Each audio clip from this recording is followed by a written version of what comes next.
하나님의 말씀 보겠습니다. 하나님의 말씀 창세기 39장 19절에서 23절입니다. 구약성경 61쪽입니다.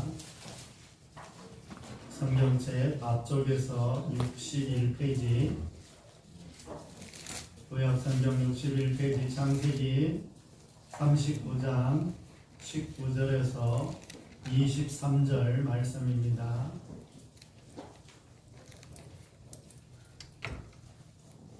창세기 앞에서, 성경책 앞에서 61페이지, 성경책 앞에서부터 쭉 넘기면 61페이지,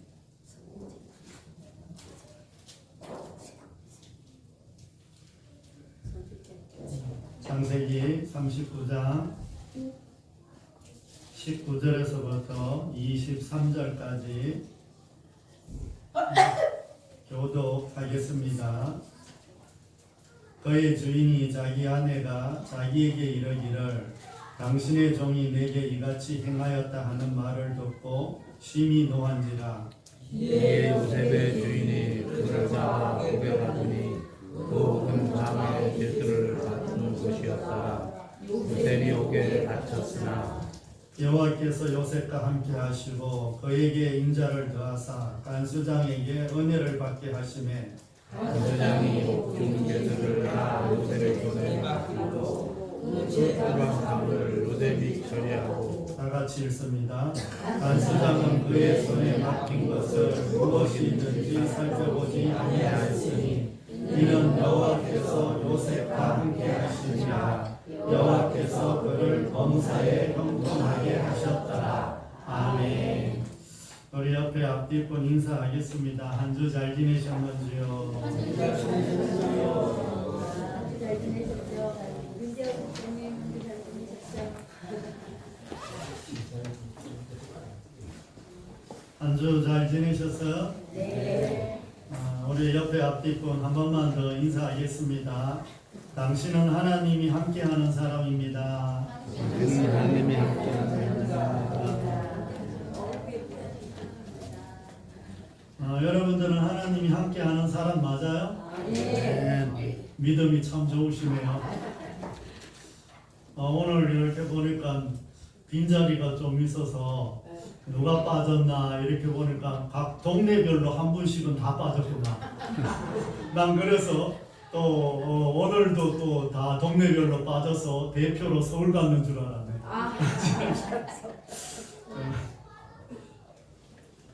우리가 생각하는 것, 우리가 살아가는 방법과 하나님이 생각하시고 하나님이 살아가는 방법은 많은 부분이 이렇게 같을 수도 있지만 우리가 성경을 보면 알지만 다를 경우도 참 많이 있습니다.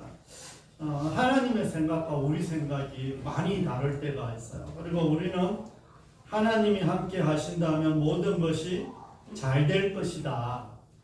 또 하나님이 함께 하시면 형통하다. 이렇게 생각을 합니다. 그리고 우리가 생각하는 형통과 성경이 말하는 형통은 또 다르다는 것을 말씀하고 있습니다. 우리는 하나님이 함께 하신다면 우리 삶에 평탄하고 아무 문제가 없는 것을 이렇게 생각을 합니다. 그런데 오늘 말씀 속에서 우리가 너무 잘 아는 요셉을 이렇게 살펴보면 결코 요셉은 평탄하지 않습니다. 하지만 성경은 하나님께서 요셉과 함께 하셨다고 늘 기록하고 있습니다. 참 삶이 평탄하지 않는데 하나님이 함께 하셨다는 거예요. 오늘 말씀을 통해서 하나님이 함께 하신다는 것이 어떤 것이며 하나님께서 우리를 어떻게 이끌어 가시는지 살펴보는 저와 여러분이 되시기를 바랍니다. 이 요셉은 아버지 야곱의 사랑 속에서 이렇게 살았습니다. 갑자기 꿈꾼 이야기로 인하여 형들로부터 미움을 받아 혼자서는 나올 수 없는 구덩이에 이렇게 갇히게 되었습니다. 우리가 지지난주 이제 말씀을 보면서 이 부분을 우리가 너무나 잘 압니다. 참, 요 중간에 38장이 있는데, 참 38장을 설교하기로는, 우리 아이들도 같이 예배를 드리니까, 그리고 또 초신자도 있어서, 이 38장 내용을 도저히 설교를 할 수가 없어. 그래서 38장은 다음에 기회 될 때 이제 따로, 이렇게 설교를 하려고 하고, 그래서 38장은 건너뛰고 바로 39장으로 이렇게 왔습니다.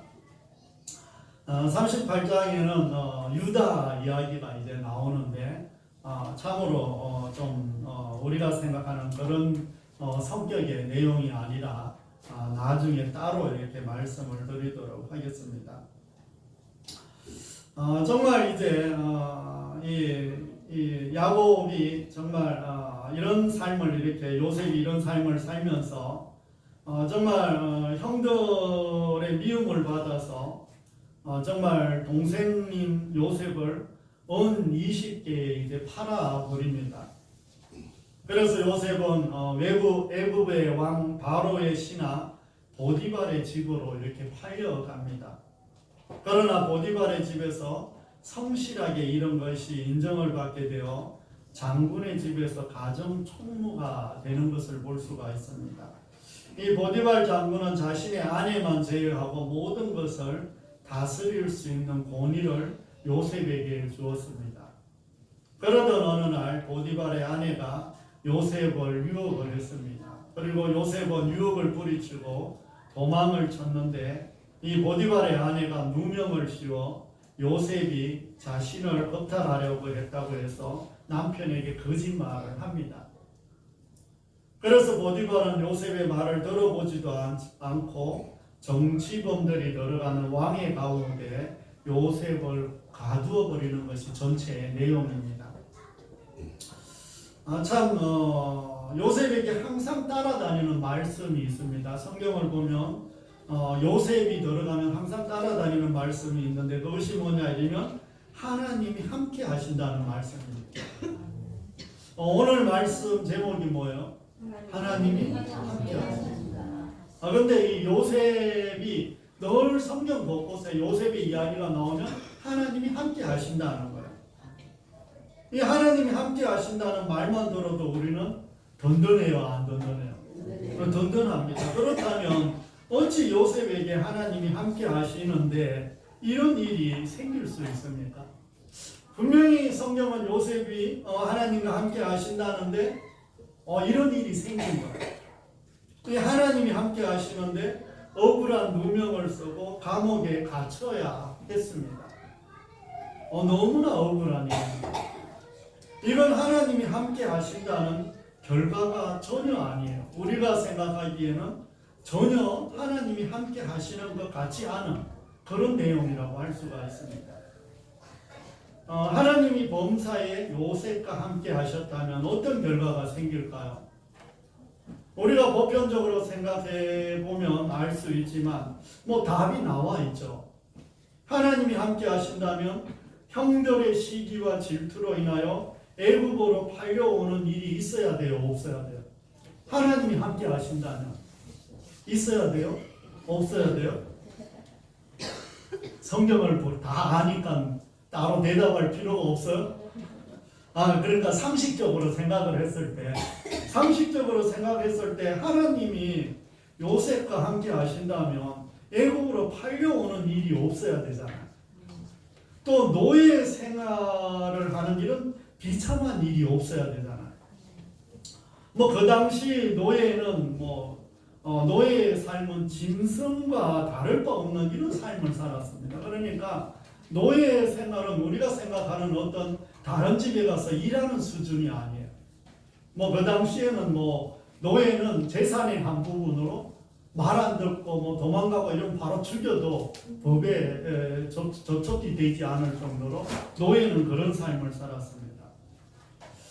그리고 하나님이 함께 하신다면 이 성추행범의 억울한 누명을 쓰지 않도록 벗겨주셔야 돼요. 안 했으니까. 진실이니까. 어떻게 해서라도 감옥에 갇히는 일은 막아주셔야 합니다. 하나님이 함께 하시는 진실을 알고 더욱더 주인의 총애를 받도록 하는 것이 우리가 생각하는 하나님이 함께 하시는 결과이기 때문입니다. 정말 하나님이 함께 하시면 내가 진실하게 행했으면 당연히 그 진실의 결과로 더 좋은 결과가 우리에게 보상으로 주어져야 되는데 오늘 요셉은 그렇지 않더라는 거예요. 하나님이 함께 하시는 결과가 이런 거라면 누가 하나님과 함께 하심을 믿고 함께 해달라고 요청하겠습니까? 우리 이런 기도 해요, 안 해요? 하나님 함께 해주세요. 오늘 하루 하나님 동행해 주세요. 이런 기도해요, 안 해요? 그런데 동행한데 더 안 좋아. 그날은 유독이 더 안 좋아. 이러면 이런 기도를 자꾸 하고 싶을까요? 안 하고 싶을까요? 믿음이 좋아서 그래도 해. 우리는 내가 이제 제가 저를 교회에 전도했다는 거 아는 형이 한번 여기 왔었죠. 우리 교회. 그 형네 아들이 인천에 있는데 교회를 못 정했다고 해서 내가 교회를 소개시켜 줬어요. 그래서 교회 가서 주일 예배를 드리고 주일 성수하기로 이렇게 했는데 그 아이가 이런 백화점에서 옷을 팔아요. 아주 매출이 많아. 그런데 교회에 갔다 오는 그날 매출이 제일 없었대. 어떻게 생각하세요? 그렇게 돼야 될 걔가 엄마한테 전화해서 그러더래. 엄마 오늘 교회를 갔다 왔는데 전교회를 갔다 왔는데 매출이 다른 날보다 너무 적더라. 그래서 엄마가 하는 말이 시험에 들지 말고 계속 주일 지켜라. 이렇게 이야기를 했다 하더라. 정말 요셉 주변의 사람들이 어떤 반응을 보일까요? 나는 하나님이 함께 하지도 않는데 너무 잘 먹고 잘 사는데 너는 하나님이 함께 하신다는데 네 모습을 좀 봐라. 이렇게 생각하지 않겠어요? 야, 하나님 믿는 너는 도대체 왜 그러냐? 일도 잘 안 풀려, 아픈 것도 많아, 자녀들도 속썩여. 왜 그러냐 도대체?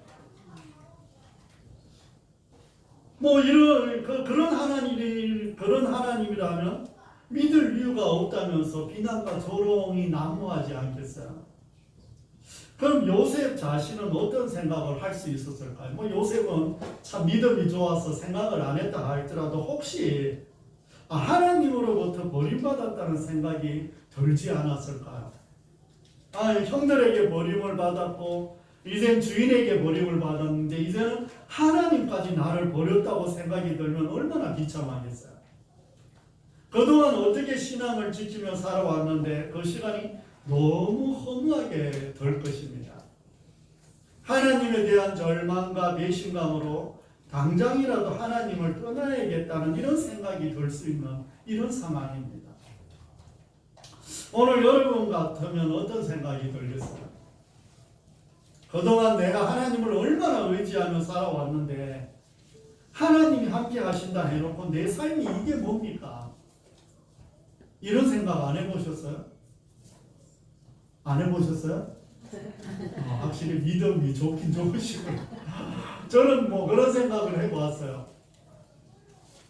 믿음 생활을 하고 또 개척교회도 하고 여러 가지 신앙생활을 하는데 어느 날 갑자기 이렇게 보니까 교회 다니는 나는 너무 가난하고 너무 힘든데 세상 사람들은 너무 잘 먹고 잘 사는 거야.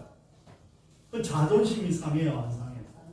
내가 그래도 하나님의 아들인데 내가 그래도 주의 종인데 아니 저 사람들은 어떻게 저래 잘 먹고 잘 사는데 나는 왜 이러나?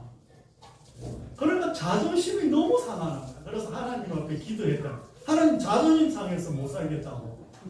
도대체 저 사람들은 하나님도 안 믿는데 저렇게 잘 먹고 잘 살면서 나는 하나님 믿는데 왜 이러시냐고. 막 화는 안 내도 거의 화를 내는 표정으로 기도를 막 했죠. 여러분들은 안 그래요? 그렇죠, 가끔. 솔직해 봅시다. 정말 내게 이런 일이 생긴다면 억울함과 믿음 생활에 정말 회의감이 들지 않겠어요? 정말로 하나님이 요셉을 버리셨을까요? 하나님이 요셉의 이런 억울함을 정말 모르셨을까요? 아닙니다. 하나님은 공의로우신 분이라고 성경에 나와 있습니다. 요셉의 무죄함도 아시고 억울함도 아시며 요셉을 버릴 분도 아니세요. 하나님은 우리가 고난당할 때, 억울한 일을 당할 때 우리를 버려두시는 분도 아니시라고 성경은 또 늘 기록하고 있습니다. 하나님은 우리가 어디에 있든지 함께 하신다고 약속했기 때문입니다. 그리고 하나님은 우리의 문제를 해결해 주고 싶어 하시며 사랑하는 우리에게 은총 베푸시는 인자하신 하나님이심을 믿는 저와 여러분이 되시기를 바랍니다. 그런데 왜 하나님은 요셉이 이렇게 억울한 누명을 쓰고 감옥에 갇히도록 그냥 내버려 두셨을까요? 도대체 요셉을 왜 그냥 이렇게 많이 보면서 우리 자녀들이 억울한 일을 당하면 우리가 많이 보고 있으면 속이 상해요, 안 상해요? 속이 상해. 당장이라도 거기 끼어들어가고 뭔 해결을 해주고 싶잖아요. 안 그래요? 그러니까 하나님도 쭉 보고 있는데 요셉이 상당히 억울한 일을 당하고 있는 거예요. 그러면 하나님도 지금 너무나 마음이 아픈 거예요. 이 하나님이 함께 하시는 요셉이 억울한 누명을 쓰고 감옥에 갇히게 된 것은 우리가 알지 못하는 하나님의 어떤 목적과 뜻이 있기 때문입니다. 하나님은 우리의 현재와 우리의 과거, 우리의 미래를 우리보다 더 잘 아시는 분이에요. 그래서 하나님의 목적과 하나님의 뜻을 위해서 때로는 이것을 보면서도 그냥 두고 계시는 분이 하나님이세요. 왜냐하면 하나님의 목적과 뜻이 있기 때문에. 여러분들을 향한 하나님의 목적과 뜻이 있을까요? 없을까요? 여러분 개개인에게 다 있습니다. 하나님의 목적은 하나님의 약속을 믿고 믿음으로 기다리는 사람에게는 하나님이 함께 하시고 하나님께서 존귀하게 쓰시려는 하나님의 뜻이 담겨 있는 것입니다. 하나님이 주신 말씀을 붙들고 믿음으로 사는 사람들에게는 어떤 환경에 처할지라도 그 환경이 그를 지배하지 못하게 하십니다. 비록 아무런 소망도 없고 어두운 감옥일지라도 하나님이 함께 하심으로 모든 일이 형통하게 됨을 보여주고 계시다는 것을 마음에 새기는 저와 여러분이 되시기를 바랍니다. 하나님은 하나님의 약속을 믿고 지난 13년 동안 노예 생활과 억울한 누명을 쓰고 감옥에 갇혀 있는 요셉에게 언제나 함께 하심을 보여주고 있습니다. 요셉을 주인 보디발의 손에서 살아남게 하셨습니다. 하나님이 함께 하시지 않는다면 노예 신분인 요셉이 주인의 부인에 대한 어떤 성추행 문제로 살아남을 수 있을까요? 그 당시에 만약에 이런 일이 있었다 이러면 주인이 바로 그냥 죽일까요? 안 죽일까요? 이건 죽이죠. 하나님이 함께 하시지 않았다면 단칼에 죽음을 면치 못했을 것입니다.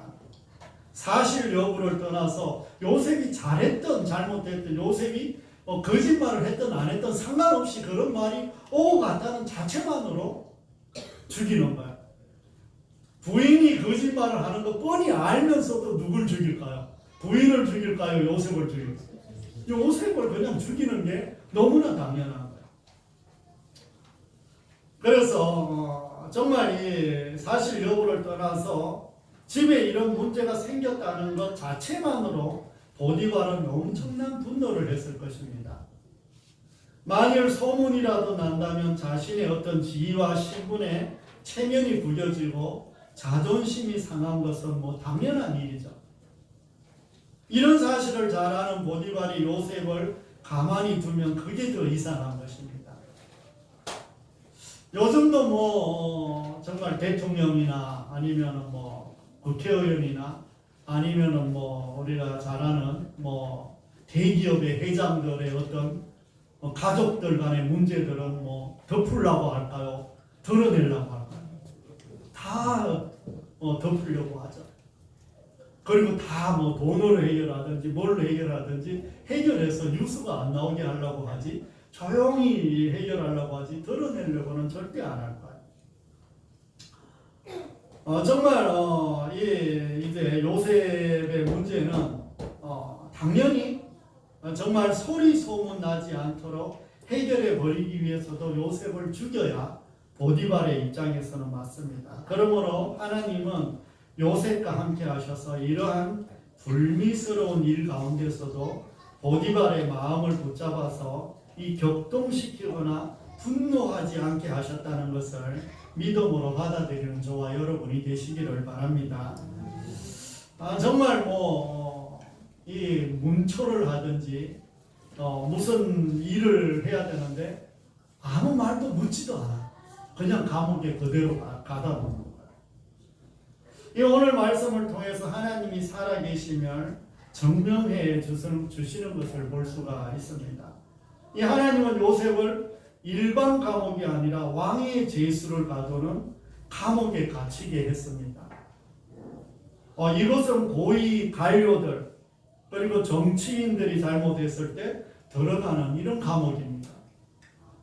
일반 백성이나 노예는 왕의 제수들이 들어가는 감옥에 들어갈 수가 없어요. 이 감옥은 도저히 요셉이 들어갈 수 있는 이런 감옥이 아닙니다. 요셉은 정치인이나 관료도 아니었고 일반 백성들보다 못한 노예였어요. 노예가 그런 감옥에 들어갈 수는 없어요. 어찌 노예가 왕의 제수들만 가는, 그러니까 왕 측근에서 왕을 섬기는 이런 사람들이 가는 그런 감옥에 들어갈 그런 감옥에 들어갔다는 것을 알 수가 있습니다. 하나님이 함께 하시지 않았다면 절대로 불가능한 일입니다. 이 하나님께서 보디발에게 은혜를 주셨고 하나님이 왕의 제수들이 들어가는 감옥에 들어가게 하신 것입니다. 이렇게 왕의 감옥에 갇히게 함으로 요셉은 나중에 애굽의 바로 왕 앞에 설 수 있게 됩니다. 요셉이 왕의 감옥에 갇혀야 길이 열리기 때문에 하나님께서 그렇게 하셨다는 것을 기억하는 저와 여러분이 되시기를 바랍니다. 그리고 요셉의 손을 대는 일마다 형통하게 하셨다고 말씀하고 있습니다. 간수장이 5개 제수들을 모두 요셉의 손에 맡김으로 그 재반 사물을 요셉이 처리하고 간수장은 그의 손에 맡긴 것은 무엇이든지 살펴보지도 않았다. 이렇게 말씀을 합니다. 그러니까 이 감옥에 나중에 우리가 알지만 이 감옥에 갇힌 사람들은 보니까 뭐 국회의원 정도 되는 사람들, 비서실장 되는 사람들, 뭐 이런 사람들이 그 감옥에 갇힌 거예요. 그러니까 왕의 비서실장 같이 이런 사람들이 감옥에 갇혔는데 이런 모든 사람들을 다 뿌리치고 요셉이 모든 이 옥중 죄수들을 요셉의 손에 맡겼다는 거예요. 이는 여호와께서 요셉과 함께 하셨다는 증거입니다. 그러니까 형식적으로 상식적으로는 도저히 이런 일들이 일어날 수 없는 일들이 일어나고 있다는 것입니다. 이 하나님이 함께 하셨기 때문에 어려운 형편에서도 형통할 수 있게 됐다는 것입니다. 우리는 형통이라는 단어를 언제 쓰죠?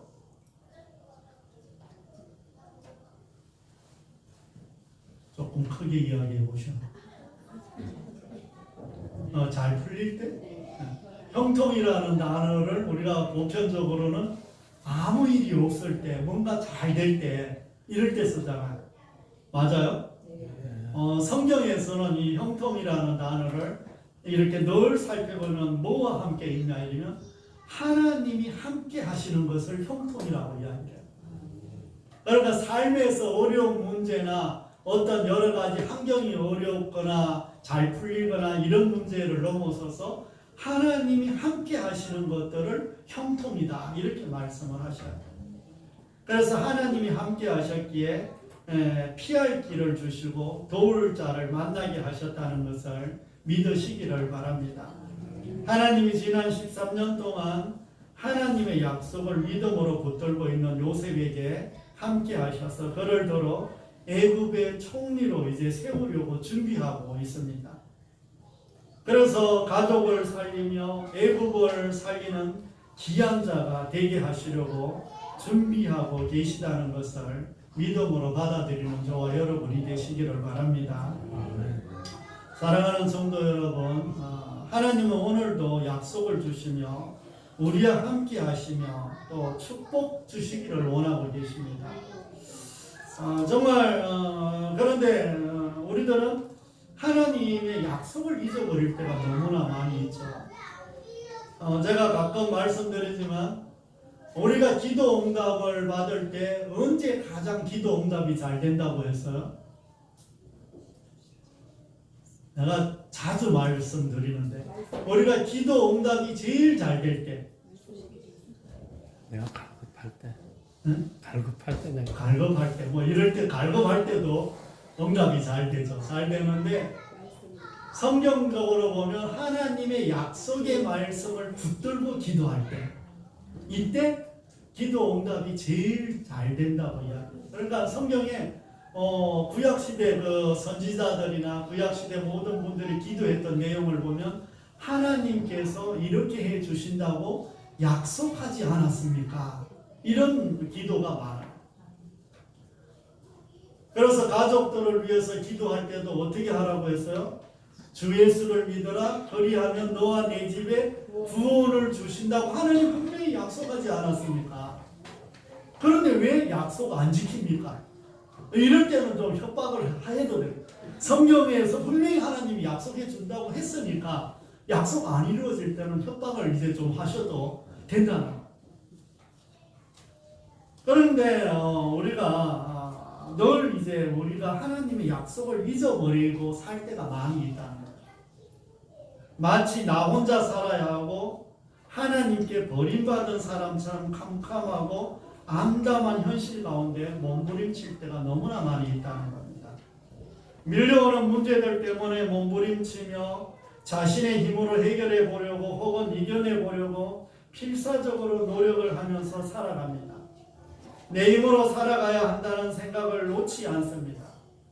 계속되는 아픔과 문제 앞에 왜 하나님이 함께 하신다면 이런 일이 내게 일어날까라는 원망과 불평도 쉬지 않습니다. 내가 왜 이런 처지에 있어야 하나? 내가 왜 이렇게 되었지?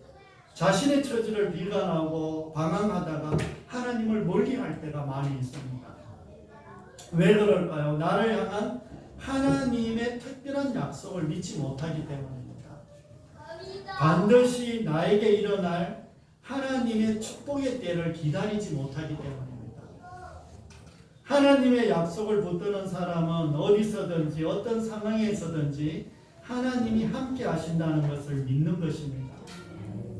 이 말씀을 믿고 받아들이는 사람이 진정으로 믿음의 사람이라는 것입니다. 오늘까지 살아온 지난 날을 살펴보시기를 바랍니다. 하나님이 함께 하셨기에 지금 우리가 여기 있는 것임을 믿으시기를 바랍니다. 죽을 것 같은 그 순간들을 넘어 지금 이 자리에 있는 것을 잊지 않는 저와 여러분이 되시기를 바랍니다. 그러므로 절대로 낙심하지 마시기를 바랍니다. 환경 때문에 낙심하지 마시기를 바랍니다. 내가 원치 않는 일들이 일어난다고 해도 하나님의 약속을 붙들고 우리가 주님 안에 있음을 믿으시기를 바랍니다. 하나님께서 약속을 주시기 위해 교회를 세워주시고 또 교회를 통해서 말씀하고 계십니다. 교회는 함께 하시는 하나님을 만날 수 있고 함께 하시는 하나님의 음성을 들을 수 있는 곳임을 마음에 담아놓는 저와 여러분이 되시기를 바랍니다. 아멘. 믿음은 하나님이 주신 약속의 말씀을 붙드는 겁니다. 늘 말씀드리지만 믿음은 그냥 생기는 게 아닙니다. 믿음은 말씀을 하나하나 모으는 거예요. 믿음은 말씀을 마음속에 하나하나 모아서 담아 놓으면 그게 믿음으로 나아오는 거예요. 그래서 믿음은 약속을 붙드는 사람에게 그 어떤 역경 속에서도 하나님이 나와 함께 계심을 끝까지 신뢰하고 흔들리지 않는 것입니다. 믿음의 사람은 주어진 현실을 원망하고 불평하는 것이 아니라 받아들이는 사람이라는 것을 마음에 새기는 저와 여러분이 다 되시기를 바랍니다. 사랑하는 성도 여러분, 이제 말씀을 정리하려고 합니다. 하나님의 약속을 끝까지 신뢰하시기를 바랍니다. 성경에서 약속하신 그 말씀들을 정말 믿고 신뢰하시기를 바랍니다. 하나님의 말씀이 믿어지고 신뢰하게 되면 정말 그 어떤 것들도 이겨낼 수 있는 환경이 생겨요. 한번 말씀드렸지만 왜 어떤 사업가 이야기를 했죠. 사업을 너무나 크게 했었는데 완전히 불이 다 나가고 그냥 한 푼도 건지지 못하고 다 망해버렸다는 거예요. 그래서 원망하고 막 불평하고 이러다가 이제 기도를 하는데 이 찬양을 들었다는 거예요. 하나님은 실수하지 않으신다. 실수하지 않으신 하나님. 그 찬양을 이렇게 듣고 나니까 야, 하나님은 정말 실수를 안 하신다는구나. 그렇게 원망하고 정말 삶의 모든 것을 내려놓고 그러고 싶었는데 환경은 하나도 안 바뀌고 사업은 완전히 망했는데 이분이 그 믿음이 들어간 거예요. 하나님 함께 하신다는 믿음이 들어가고 하나님은 실수하지 않는 분이라는 그런 믿음이 들어간 거예요. 그래서 교회에서 환경은 안 바뀌었지만 기쁨으로 나간다는 거예요. 그 뒤로는 걱정, 의심이 없었다는 거예요. 그런데 1년이 채 지나지 않아서 다른 사람들이 주위에서 계속해서 물건을 더 대주면서 다시 사업을 해보라고. 그래갖고 그때보다 3배나 크게 사업이 확장이 됐다는 거예요. 그러니까 믿음은 이런 거야. 하나님의 약속을 붙들고 정말 믿는 거야. 하나님은 실수하지 않는다는 것을 믿는 거야. 함께 하신 하나님을 신뢰한다면 말씀에 집중하고 말씀을 적용하는 저와 여러분이 되시기를 바랍니다. 하나님이 이끄시는 대로 받아들이며 신뢰하시기를 바랍니다. 주어진 현실에 최선을 다하는 저와 여러분이 다 되시기를 바랍니다. 이런 사람에게 하나님은 반드시 복을 주십니다. 하나님은 형통의 축복을 주십니다. 어디서든지 어떤 상황에 있어든지 삶의 어떤 형통한 복을 받게 됩니다. 돕는 자를 보내주십니다. 또 하나님이 함께 하심으로 꼭 만나야 될 사람을 만나게 하시고 돕는 이들을 붙여주심을 믿으시기를 바랍니다. 또 하나님이 함께 하심으로 존귀한 자가 되고 인정받게도 하신다는 것입니다. 남은 일평생 하나님이 우리와 함께 하심을 예수님의 이름으로 축원드립니다. 우리 한 주간 살아가실 때 정말 요셉에게 이런 문제가 어려움들이 있었지만 분명 하나님이 함께 하심을 다시 한번 우리가 생각하면서 지금 이 어려운 문제들은 하나님이 분명히 나를 향한 계획이 있을 것이다. 이런 생각을 다시 한번 마음에 새기고 실수하지 않으신 그 하나님을 다시 한번 기억하면서 한 주 살아가는 저와 여러분이 다 되시기를 바랍니다. 기도하겠습니다. 하나님 아버지, 하나님이 함께 하신다고 성경은 늘 말씀하지만 우리의 삶은 그렇게 형통하거나 또 잘 풀리거나 문제가 사라지거나 연약한 육체가 다 치료되거나 이러지 않는 이런 모습들을 봅니다. 자녀들이 모두 다 잘되고 또 모든 우리가 하는 일마다 다 잘되는 이런 일들이 우리 가운데 일어나지 않을 때도 많이 있습니다. 하나님, 그런 일들이 있을 때마다 우리는 좌절하고 포기하고 또 여러 가지 아픔을 겪게 됨을 알 수가 있습니다. 그러나 하나님은 우리의 미래도 아시고 우리에게 가장 좋은 것을 최선의 것을 주고 싶어 하시는 분임을 다시 한번 신뢰하며 나아갈 수 있도록 도와주시옵소서. 환경은 변하지 않고 우리의 연약한 육체는 바뀌지 않아도 하나님이 함께 하시는 그 약속만큼은 우리가 붙들고 나아갈 수 있도록 도와주옵소서. 또 우리를 향한 하나님의 계획과 특별한 목적과 하나님의 뜻이 있어서 우리를 이 자리에 부르셨고 우리의 모든 환경을 허락하셨고 우리에게 모든 만남을 허락해 주셨다는 것을 다시 한번 마음에 새기며 한 주 살아갈 수 있도록 도와주시옵소서. 그 가운데 하나님의 약속을 붙들고 기도할 수 있도록 도와주시옵소서. 오늘도 이곳에 있는 주의 자녀들 한 분 한 분을 기억하시고 삶의 모든 부분을 축복하여 주옵소서. 머리부터 발끝까지 연약한 부분들은 모두 다 치료해 주시고 회복시켜 주시옵소서. 연약한 주의 자녀들 있사오니 하나님 만지시고 도와주옵소서. 아버지 하나님 가족 모두를 놓고 기도하고 있사오니 하나님 함께하여 주시옵소서. 또 우리의 직장과 우리의 사업장과 우리가 하는 모든 일들 가운데 하나님 함께해 주시기를 간절히 기도드립니다. 특별히 교회 학생들 하나님 참으로 이 자리에 앉혀주시고 이들이 참 갈수록 예배를 잘 드리게 하심을 감사를 드립니다. 이제 성경도 찾고 찬송도 부르며 말씀이 들려지게 하시고 하나님이 이들을 만져주셔서 이들이 어려서부터 하나님을 만날 수 있도록 도와주옵소서. 아버지 하나님 가르치는 선생님들 위에도 은혜 위에 은혜를 더하여 주시고 지도력과 지혜와 명철을 더하여 주시옵소서. 오늘 오지 못한 주의 자녀들 위에도 함께하여 주옵소서. 추수감사주의를 앞두고 있사오니 하나님께서 다시 한번 감사가 회복되고 지난 시간들 감사하며 살아갈 수 있도록 도와주시옵소서. 이 나라 이 민족과 한국 교회 위에 함께하여 주시고 또 농어촌 교회와 어려운 교회들 선교사님들 필요한 모든 것들을 채워주시기를 간절히 기도드립니다. 아버지 하나님께서 금성과 제천을 축복해 주실 줄 믿으며 우리를 죄에서 구원하신 예수 그리스도의 이름으로 감사하며 기도드립니다. 아멘.